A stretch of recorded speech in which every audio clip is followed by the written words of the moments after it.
কারণ তারা পালিয়ে গিয়ে কানাডায় বেগম পাড়া তৈরি করেছে। বাংলাদেশের টাকা ব্যাংকগুলা লুট করে ডাকাতি করে সিঙ্গাপুরে নিয়ে তারা ব্যবসা প্রতিষ্ঠান গড়ে তুলেছে। সম্মানিত বন্ধুগণ,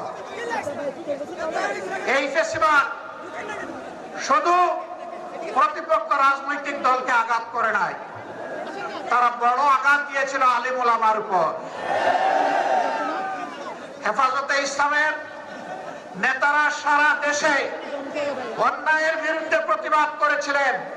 আল্লাহ এবং আল্লাহ রসুলের বিরুদ্ধে কিছু সংখ্যক বেয়াদব প্রকাশ্যে চর্চা করেছিল। তাদের জবাব দেওয়ার জন্য শান্তিপূর্ণভাবে রাজধানীতে তারা একত্রিত হয়েছিলেন। 13 সালের 5 মে সেখানে বর্বর হামলা চালিয়ে রাতের অন্ধকারে অসংখ্য মানুষকে খুন করা হয়েছিল।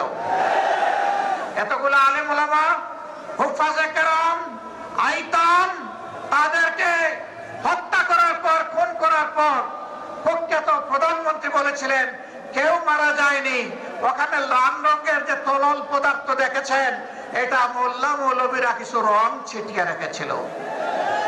লজ্জা!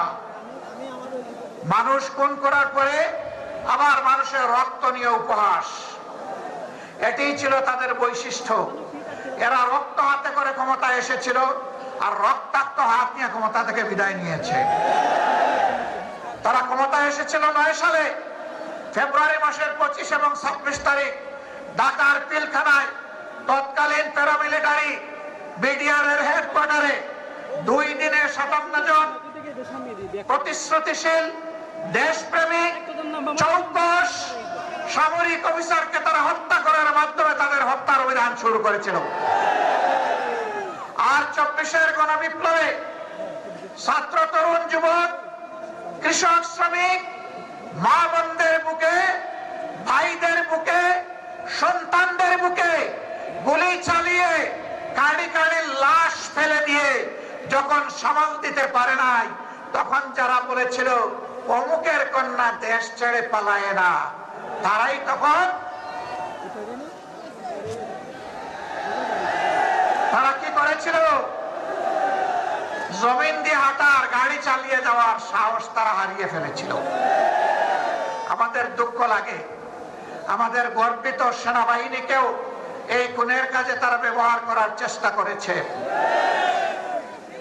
দেশের মানুষের জান, মাল, ইজ্জত, আবরুর পাহারাদার পুলিশের কর্মকর্তা এবং সদস্য বৃন্দকে এই উপকর্মে তারা ব্যবহার করার চেষ্টা করেছে। বিজিবিকে তারা এই উপকর্মে কাজে লাগানোর চেষ্টা করেছে। রাষ্ট্রের একটা প্রতিষ্ঠানকেও তারা ঠিক মতো দাঁড়াতে দেয়নি।